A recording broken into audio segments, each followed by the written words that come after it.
the son of a medical professor who trained in medicine and philosophy himself and went on to teach at the University of Padua and then later the University of Pavia, though not much of his work remains today due to his premature death at the age of 30 from either cholera or the plague.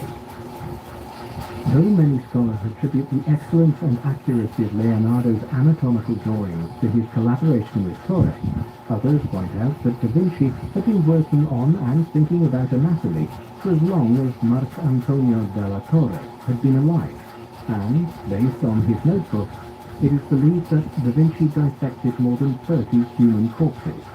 Studies that peaked in the early 1500s and resulted in around 200 total drawings of the human body. However, while other artists during the Renaissance dissected bodies to create studies for painting, Da Vinci was motivated by curiosity about the anatomy itself, rather than to create a specific painting. The process would have been unpleasant, since religious doctrine determined that dissections had to be conducted at night, and it was an activity which was likely to arouse suspicion. Meanwhile, in 1512, the Sforzas attempted to return to power in Milan when Ludovico Sforza's son Massimiliano, born in 1493, returned to the city with military power, backed by Switzerland. But despite this effort, the combined forces of France and Venice pushed the Sforzas out once again, with Massimiliano settling in Paris. A decade later, a Sforza, Ludovico's other son Francesco, once again held the title of Duchy of Milan, after being appointed by Charles V, though he was indeed the final Sforza to hold the title during this period. Amidst these continuing power struggles between the Milanese and the French, Leonardo went to live with 20-year-old Francesco Necj, who remained a close companion and potential lover for the rest of Leonardo's life. Upon Leonardo's death, Necj maintained control over many of his journals and his art. On the 24th of September 1513, Leonardo left Milan with Necj and Salai, journeying to Rome, where he was hosted in the Belvedere of the Vatican by Giuliano de' Medici, Lorenzo de' Medici's son and the brother of the newly installed Pope Leo X, or Giovanni de' Medici. Many artists journeyed to Rome in these years to attempt to win Pope Leo's favor, including Renaissance artists Raphael and Michelangelo. During his residency in Rome from 1513 to 1516, the Pope approached Leonardo for assistance in crafting a plan for draining the Pontine Marshes, which was a malaria breeding ground and borderline uninhabitable. These were eventually drained and reclaimed for agricultural use in the 1930s, while Da Vinci's designs and plans, though not utilized for this purpose, can be viewed in the royal collection at Windsor Castle. Rome itself was still reeling from the Great Schism, which was concluded in 1417, a process which had seen two rival popes fight for power, between the papal seat in Rome and a challenger in Avignon in France. This reactionary period was manifested in Rome with a drive to center power and authority in the Vatican, which led to a period known as the High Renaissance. In 1516, Leonardo, Necj and Salai sailed to France. The same year, the King Francis I of France invaded and captured Milan, again forcing the Sforzas from power.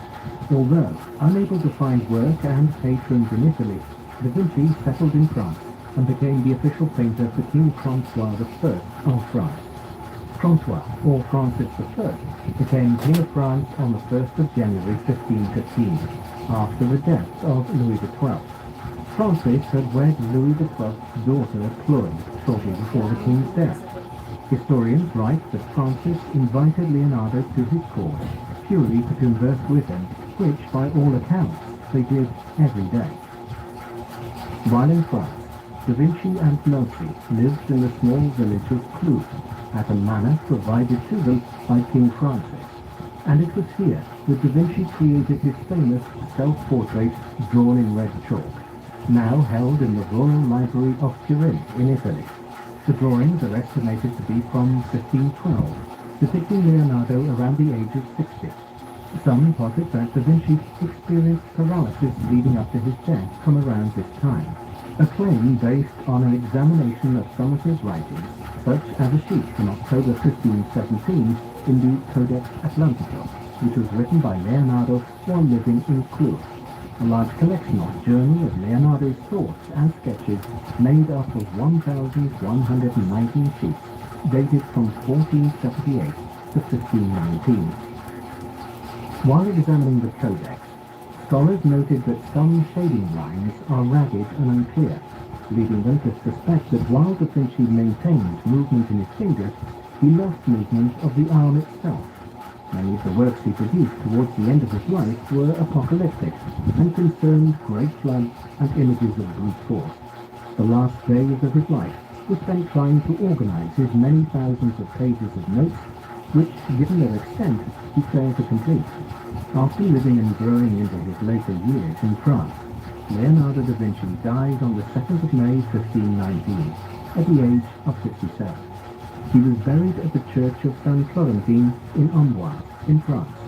Unfortunately, this church was demolished in 1802, leading to the disappearance of the final resting place of the great Renaissance mind and artist, Leonardo da Vinci.